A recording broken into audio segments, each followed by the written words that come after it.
All right, everyone. Welcome to this month's October's Sustainability Series. We're excited to welcome Lauren Jensen, the City of Rochester Sustainability Coordinator, to talk about the sustainability and resiliency planning effort that occurred over the past 12 to 16 months and kind of what are some of the next steps for us as we look ahead.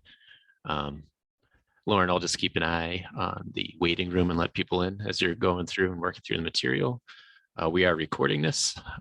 If folks have questions for Lauren as she's making her way through, feel free to type them in the chat and I'll try to find a natural time to kind of interrupt her, but I think there'll be plenty of time for questions at the end too. But with that, I'll get out of the way and let Lauren take the wheel here. So thanks, Lauren, for being here, and we're excited to have you. Yeah, thank you, Kevin. And I'm excited to share all of this with everyone here today. So we'll kind of go a little bit of a background in terms of how this plan came to be and why it was developed, and then really spend the majority of the presentation talking about how we plan to implement this plan and make what our community came up with actually happen here. So back in 2017, our community adopted an energy action plan, and this was really our first plan adopted by City Council that outlined specific goals for our city and a community as a whole to reduce our greenhouse gas emissions, reduce our energy use. It focused on 3 categories, so power generation, buildings, and transportation. And it outlined a set of goals and priority actions for each of those categories that the city could work on to achieve greenhouse gas emissions reductions. Our first goal was 15% by 2015. Our second goal was 30% by 2050. And our final goal will be 80% emissions reductions by, 30% by 2025 and 80% by 2050. And so this next slide here just kind of shows our emissions progress to date. And you can see that we are on track to meet our 2025 emissions targets, but we are not on track to meet 2050, and it will take a lot of effort, not just on the city side of things, but the community as well. And so what this sustainability plan aimed to do was really bring the community into addressing this kind of larger issue and focus on the equity of its implementation as well. We've been working hard as a city to really build out our communications around sustainability, really emphasizing that triple bottom line of it. So in order to be truly sustainable, it's not just focusing on the environment, but it's incorporating the economic aspects and specifically the social equity aspects, which again is really what this plan aimed to do. And so the government's role in all of this, we as a city, is to really focus on that overall vision and direction, that we're creating those enabling conditions that allow this to happen. The rules and regulations and the services and resources are all in place so that each of these 3 components can work together. So what makes a sustainable, resilient Rochester? When all 3 of these pieces are working together, it incorporates our policy leadership. So how does our city council and our mayor direct things? What are our strategic priorities as a city entity? Our organizational leadership, what are we doing as city teammates in different departments to get us closer to these goals, and now incorporating the community as well. We had an energy commission, we had this adopted energy plan. How do we broaden this to our wider community through the sustainability plan and continue to develop and nurture those community partnerships that we have, but to really focus on this set of goals for our community.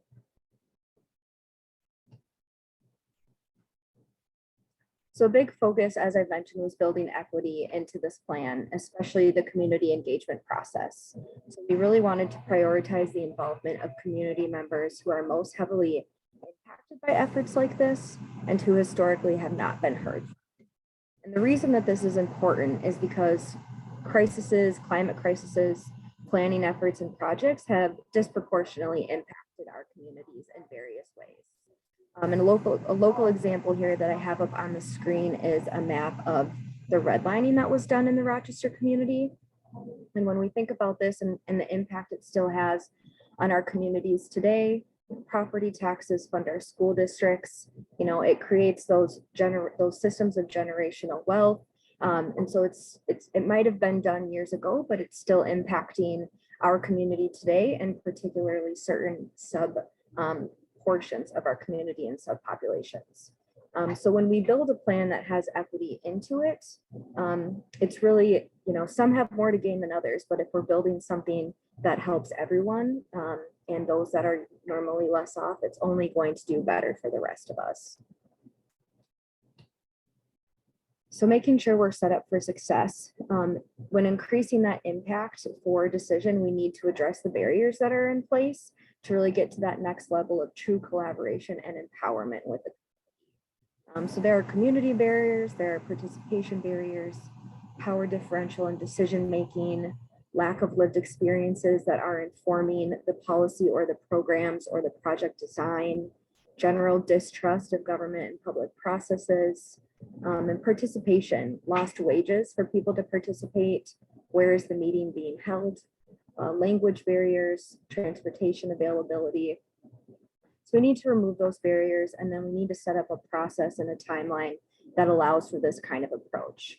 Are there resources in place for that participant compensation to implement these outcomes that they're helping us come up with? And will the underserved communities be positively impacted by what we're developing? That's why we really let the participants drive the agenda and the discussion. What we gain out of this type of process is a deeper level of engagement with our communities. This isn't a level that can be done by government employees or professionals. It needs to be representatives that are most trusted by the community members they're interacting with, and it builds accountability and trust into our process. It creates community, cultural diversity, and inclusivity competency. So public process engagement and an overall understanding. It's putting an investment in our community. These relationships last beyond the project itself, and the learnings live beyond the project and have broad relevance. And of course, unique project highlights insights that we get out of this lived experience that's shared by the community members can't be accessed without directly engaging those living it. And engaging those underrepresented perspectives can offer a new and creative design guidance to how we approach these projects. All in all, it makes a more inclusive and equitable projects, plans, and programs that are more reflective of our community. So for this particular plan, we put together a task force to start with. So 45 community members that would help guide the development and the implementation of a sustainability work plan for our community. We wanted to look at who is the most impacted by this type of project, as well as who currently has the most influence on the process or its implementation. And so that's how the task force membership was built. And then the community listening prioritization, how we engage with our community, really focused on the quadrant you see outlined here. So who is highly impacted in our community, but has low access to the participation or the outcome typically of these planning processes. So the task force themselves would provide the expertise and set the goals and accountability and participate in the implementation, while the wider community shared their lived experiences, the priorities that were important to them, and overall endorsement of the plan. Vision is what we started with and kind of guided the development of this plan. And that's an equitable, inclusive community where people, economy, and environment are supported and thrive together. So what we did to begin this process, this shows all of the community engagement, the different subgroups of our community that were reached. What we did was, again, put together this task force membership. We started monthly task force meetings to explain this process, introduce existing community plans, organizational plans, identify gaps, and then start this community engagement process. So what we did was meet with 37 different listening sessions that we hosted using task force members and their community relationships. So those were 1 hour long listening sessions to just ask open-ended questions and get the community's lived experience. We reached 110 people across those 37 listening sessions. And we also put out a survey in 4 different languages. We received 170 responses from that survey. So this graph here shows kind of the results of that community engagement and the needs that were identified. As you can see, the most pressing needs were equity and inclusion, Overall racial and economic disparities, building a culture around equity and inclusivity, equal opportunity, really a trusting and welcoming community, as well as diversity and representation on our government, in our boards and commissions, in our businesses, in the events that our community hosts. We also saw a lot in affordable housing and living wages, equitable education, and of course, the programs and structures that are in place for our community related to energy and our built environment. So what the task force did was take these community needs, take our existing city and community plans, identify the gaps, and come up with strategies that build those gaps and address these needs at the same time. We then brought those back to those community groups that we engaged with to make sure that we were hitting the mark, that they felt like their input was being used. And if not, we revised some certain recommendations and ultimately came up with a final plan that was brought forward to City Council.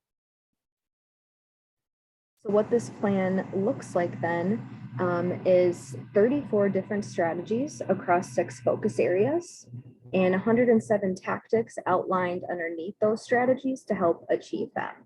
So each focus area has its own objective statement that really describes what the purpose and the outcomes of addressing that focus area will be. Each strategy is what are we going to do to reach those objectives? And the tactics are essentially actions that we'll take to successfully address those strategies. Each tactic has justification built out in it. Why is this tactic necessary? What's the additional information to identify that justifies this action? So each one had to focus on equity components, sustainability, and resiliency components for our community. We started with City Council priorities and how all of this feeds into those priorities we have as a city entity. And then we also mapped them to the core components of our comprehensive plan. How does these fit into the vision that we've developed for our city come 2040? And we also matched them to the UN Sustainable Development Goals. So thinking locally and globally about how these strategies we've come up with for our community can be implemented and what they connect to on a broader scale. So implementation, how do we get this plan done? The first is that, we need some sort of commission or group in place that will really help determine our accountability. This is a community plan, so it's going to take the city and the community working together to achieve these goals. Commission would have general oversight on the plan itself. Are we achieving what we've set out to do? Why or why not? And where do we need to focus our time and efforts, or what do we need to kind of gear back and do to make sure we're achieving these goals? We'll have regular check-ins with city departments. So a part of developing this plan was meeting with each of the city departments where the developed strategies kind of fell into their existing working plans. So getting their input and feedback on how does this fit into your work plan, and continuing those conversations as work plans are developed each year, as well as having biannual check-ins to check up on the updates that they're making, the progress that's been made, or any next steps related to their department and the projects in place and the alignment to these strategies that have been developed. Again, this is a community plan, so the community is very much a part of this implementation as the city. We will also have biannual community partner meetings. So a lot of those organizations were represented in our task force membership. But again, continuing that kind of accountability, that space and that time to check in, to continue to show the progress that's being made, but to also broaden the impact. So what are your organization's objectives for the year? How do you plan to achieve those? And what resources or additional support is needed? Can they be expanded or adapted based on the strategies and the tactics in this plan? How can we help you achieve those or identify that additional support? And then ongoing community communication. It's important, this plan was developed by the community. So how do we continue to keep the community informed and involved moving forward and the progress of these strategies and tactics and the opportunities for collaboration. So as I mentioned, there are 34 strategies and 107 tactics. To kind of begin to break this down and think about how we start to implement this plan, we broke those into what are the city-led tactics and what are the community-led tactics. And then for each of those into the timelines that we envision those strategies and tactics being achieved. So in progress means they could be plans or projects we're already working on, but maybe there's some pieces missing or room for improvement, some things that would directly connect them to these strategies a little bit more. Short term is kind of the 1 to 3 year time frame. The midterm tactics are that 3 to 5 year, and long term would be 5+ years. So we know who's kind of taking the lead on each, and about when within the time frame of implementation we should be looking at developing and implementing these and how long it might take. So you can see it's a pretty even split between city and community and who's leading each of these tactics. So what I want to do next is really just break down some of the strategies that are in this plan and those tactics, and really what that implementation looks like and how we've broken it down even further. So this is just a first example. A strategy in our climate change resilience category is to improve the climate resiliency of our environment. So each of these tactics, A through E, have been broken down by their time frame. So tactic A is to assess climate change vulnerability and evaluate risk and resiliency by determining flood-prone areas throughout the city. This is considered a midterm goal. It's city-led, and it would fall into the work of our public works department.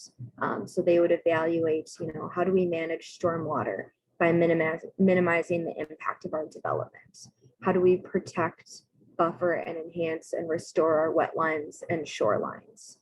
How do we preserve undeveloped land or incorporate green infrastructure whenever possible? So these are all things that we'll be having continued conversations with public works about, to see how this can fit into the projects and plans they're working on moving forward. Tactic B is to evaluate funding models which help remediate overall damage or protect households within the flood zones. This is considered a long-term tactic and is more community-led with support from the city. So how do we get those funding models in place? Who can we work with? What are the resources and education that we can provide to homeowners and connect with homeowners about? And then tactic C here, when the city starts working with a particular flood-prone area, how do we weave in additional services, energy audits, weatherization, lead and asbestos? How do we make this easier on our community and a more complete package? Again, this is considered midterm, it's city-led, and it would be overseen by our public works and our community development department. So not only individual departments overseeing these, but that collaboration internally within the city departments as well, and our community partners that can help make this happen. The next strategy I wanted to show an example of is C3 under our climate change resilience. So power our buildings with locally generated renewable electricity. You can see at the top again, the city council priorities, our comprehensive plan points, and the UN Sustainable Development Goals that these are matched to. So for tactic A, we have identify and pursue opportunities to locate renewable energy within our community to benefit low-income residents and environmentally minded institutions. This is a midterm tactic, so within the kind of 3 to 5 year time frame, this is a community-led one, but one that the city can influence. So departments like Rochester Public Utilities, private partners like solar groups in town, as well as community members, just interested individuals themselves. How can we continue to prioritize local solar energy production in communities to maintain self-sufficiency? Tactic B would be to facilitate those opportunities for large power users to generate their own renewable power. This again is midterm and is more community-led, along with that city influence.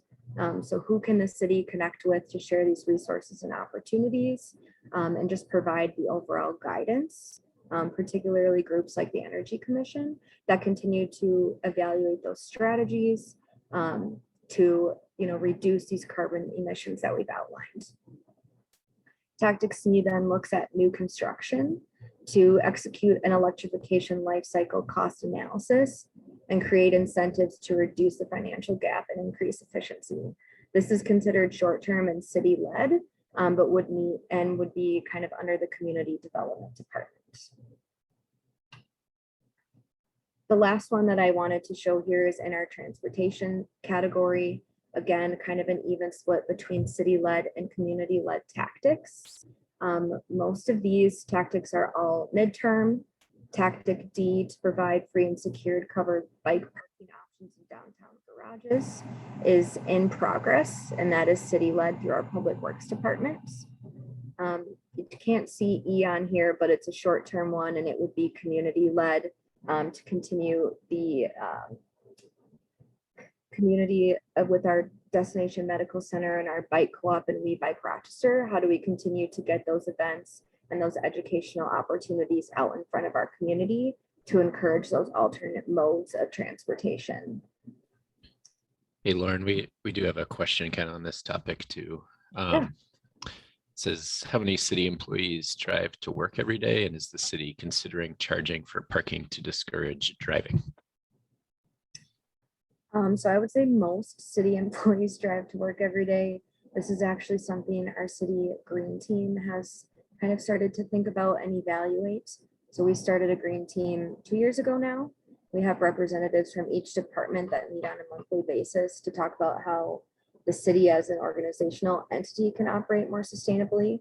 And a lot of our city teammates do live outside of the city of Rochester in kind of those surrounding smaller communities and travel into work. So we are thinking about, we haven't gotten to this topic yet. This past year, we really focused on procurement and waste and recycling. But that is one of our topics moving forward, is how do we promote active mobility and get more of our city teammates taking the bus, biking, walking, whatever it may be, into town. How do we set up those kind of connection points so that if people are coming in from smaller communities around Rochester, that it is easier to maybe commute in within Rochester as a city, or assist them, if they have kids that they have to take to daycare or something like that, that currently driving is the easier option. How do we work to make biking, walking, public transit the preferred method? What was the second part of the question about charging? Charging for parking. Yeah, for so city again, employees. yeah, these are things that are on our radar and that we'd like to start discussing, particularly prioritizing electric vehicle charging, parking spaces towards the front of the building. I guess I can't say we truly have an answer to that yet, but it's on our radar and it's in our action plan for the upcoming year of how we might start to incentivize city employees to take alternate modes of transportation.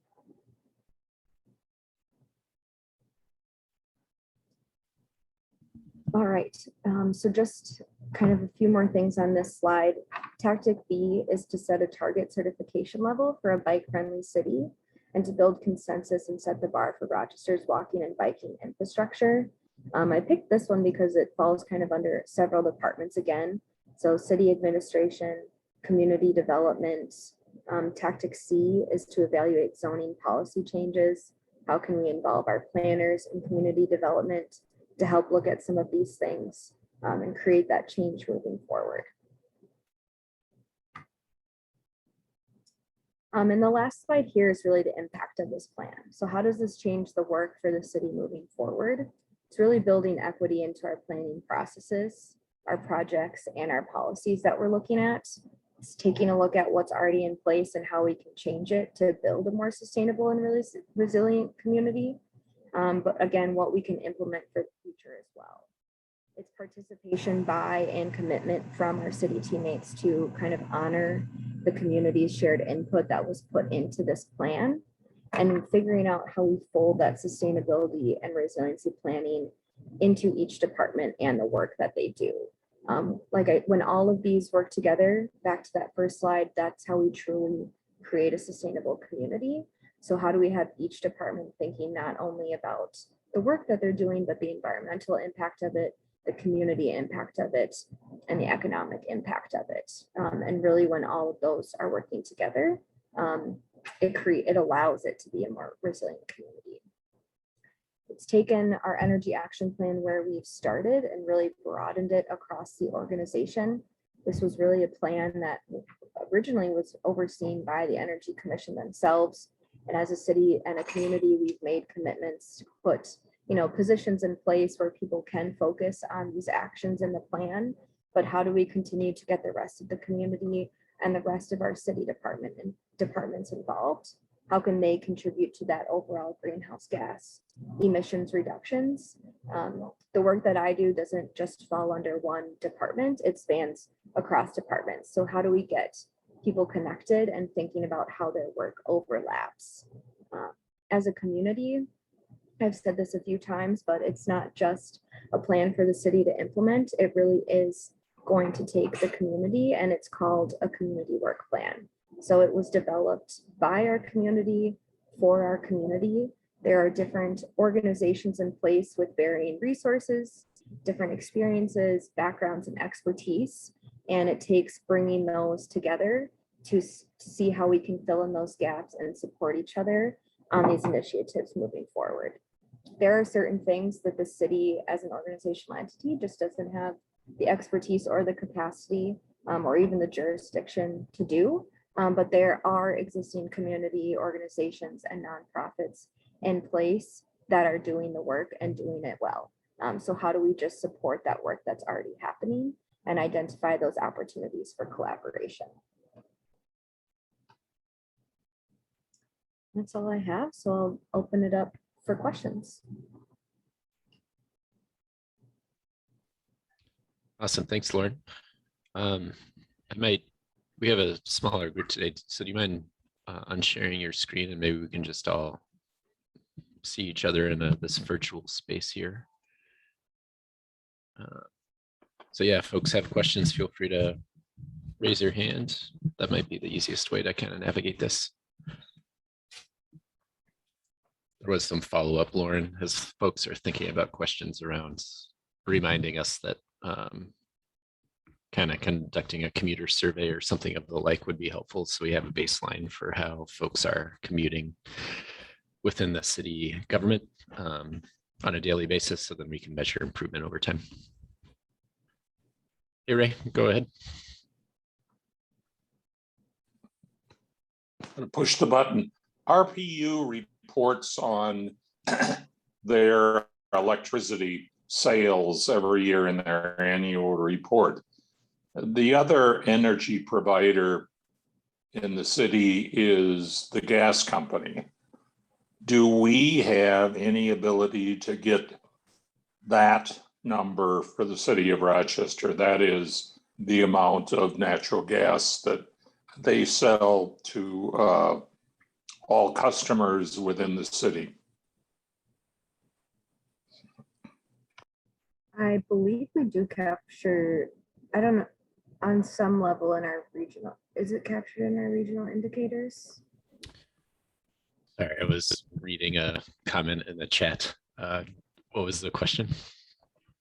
If we can capture like the natural gas that the city uses and each of the residents, the amount that we're at. Yeah, not just the city itself, but the total usage within the city of Rochester. For gas consumption? Yeah. Yep. Yeah, that's on our regional indicators database. So yeah, we can put that link in the chat for you, Ray.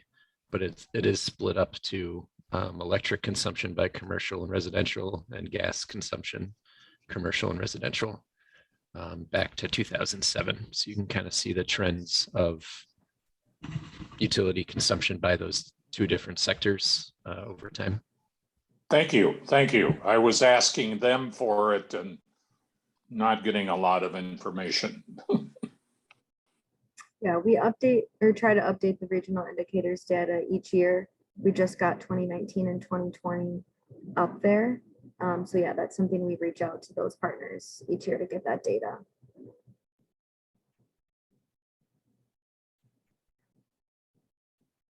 And sorry, Lauren, just to direct you to the chat.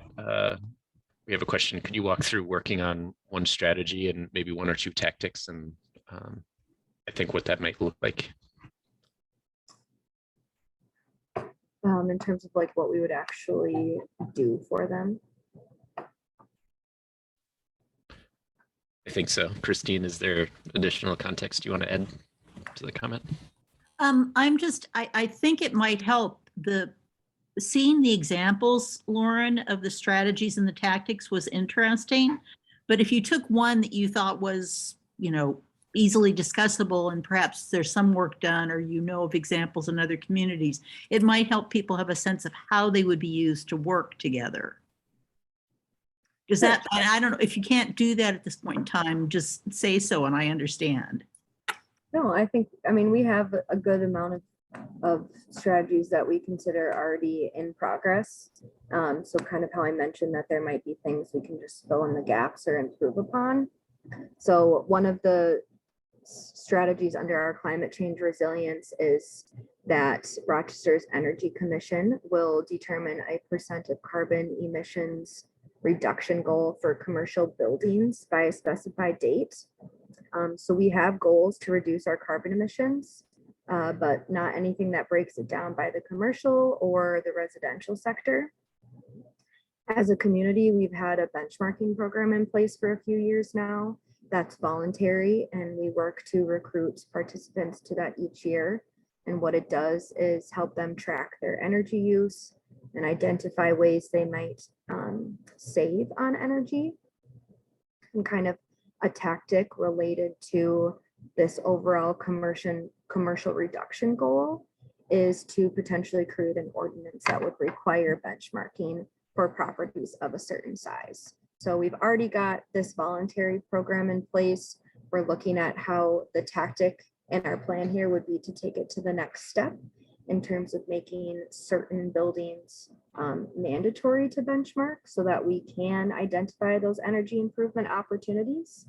This would be working with our Energy Commission as well as our private community partners. So we connect with folks like the Chamber of Commerce, Rochester area builders. How do we continue to get this program out in front of people and get the feedback from the people that something like this might particularly affect?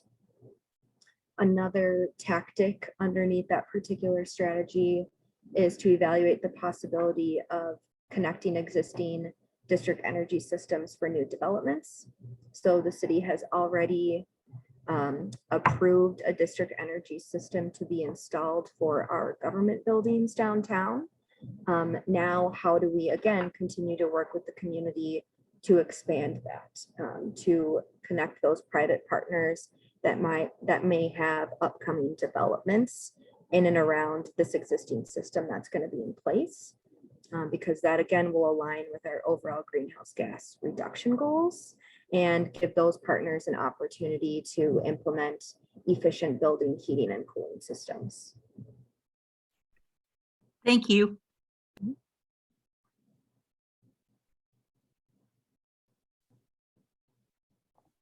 Any other questions from the group here? Go for it, Ivan. Okay, yeah. And I couldn't let that go by, So yeah, I mean, I just interesting current events. I think it's an excellent plan, and it's a good long-term plan for kind of a business as usual expectation of how the world will continue to grow and prosper and all that stuff. But right now I think we focused on climate change, which is about preparing for floods and things like that, which is really good, droughts, things like that. But now we're being actually, we're in an energy crisis right now on a global basis.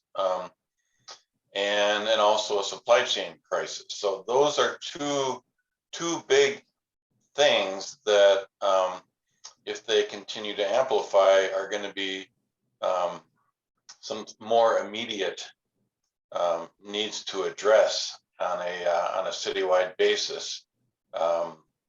So yeah, just you know, I think that's something that we want to be thinking about and not being too blindsided by it, and to have some kind of a plan for some of those black swan events that may get us.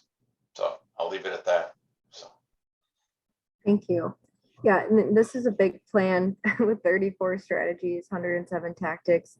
There are definitely some in here that do address supply chains and creating more of a circular economy, kind of setting up those internal resources in, around, within different neighborhoods of our, or subsets of our community. So it is something I'm trying to address in this plan. But again, that's going to be, you know, a lot of the community partnerships that will be key and will come into play there.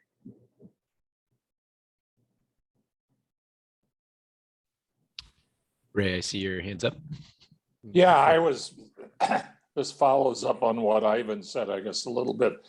There is one new bridge in contracting on Elton Hills Drive, another one being considered on what, 6th Street. What is the city engineering department doing about making sure that those bridges are designed to manage the 1,000-year flood, which is becoming the 100-year, which is becoming the 10-year? That is a good question that I do not have the answer to, but I am happy to connect with our Public Works Department to find that out. Maybe just a little more context, I guess, Ray, is recently there has been new guidance passed that basically updated what those rain volumes and totals are, so that they're informing better planning and better design. Though if I don't know the exact year total that they reference, if it's 1,000-year flood or what, but I know the standards have recently changed, and now that's come down to Rochester, Minnesota, and started influencing planning efforts here too. I forget the name of the standard, but we can, like Lauren said, we can follow up with that information. So some good progress in that realm anyways, but more details we can definitely track down.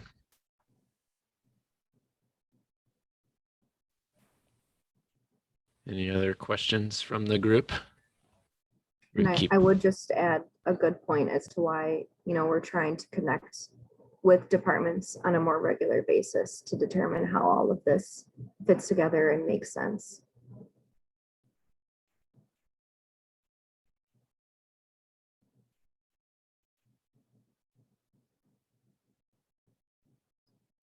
Oh, go ahead, Christine. Sorry. That's fine, Kevin. Lauren, it's a very general question. In terms of engaging community and city simultaneously, and given the question that the comment that was just comments made by Ivan and by Ray, there are some serious questions these days.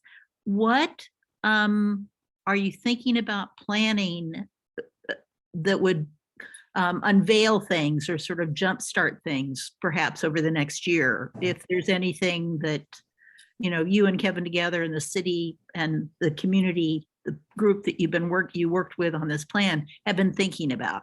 Because again, it's very broad, lots of detail, which is wonderful. But sort of jumpstarting knowledge of this is all here because this is so complex, however you would describe it. Yeah, I think it's really going to come down to these meetings that we'll be setting up in the next year. So come November, actually, we plan to start reaching out to groups to get things on calendars. Obviously, like I mentioned, each organization outside of the city, whether it be a nonprofit or whatever, you know, has their objectives that they'd like to achieve for the next year. How do we continue to get this in front of them and have those conversations on how these strategies and tactics might fit into that and what resources or support is needed for it. So we've all come up with the plan. We all had our input in creating it. Now we need to sit down and really have those conversations on how we start implementing it and incorporating it. So there are ideas here, but we need those continued kind of communication loops in place. And that's what we'll really be setting up this next year, as well as transitioning our Energy Commission to, we have not determined a new name yet, but do plan to transition that to a Sustainability Commission for that broader accountability across this plan. We do plan, I mean, the plan has been brought to City Council. It has yet to be shared publicly. We just got our final draft back this week. So there will be some sort of kickoff for that to share this with the community so that it is out there and in front of people. But really just having those meetings to make sure that departments and community partners are familiar with the tactics that align with their work, understand them, and can start thinking about and brainstorming and strategizing how that fits into their work plans moving forward. Thank you.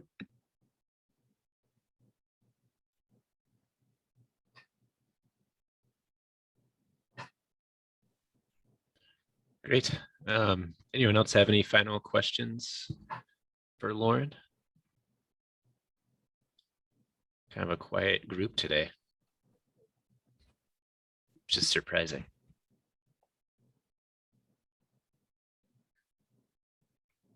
Well, Lauren, I guess I have one question for you. What are you most excited about in this plan? I think the continued relationships for me, and the possibility of what we have to do here. You know, there's a lot of people that have been interested in how we put this plan together and who was involved. For me personally, it was the first big plan that I started on in this position.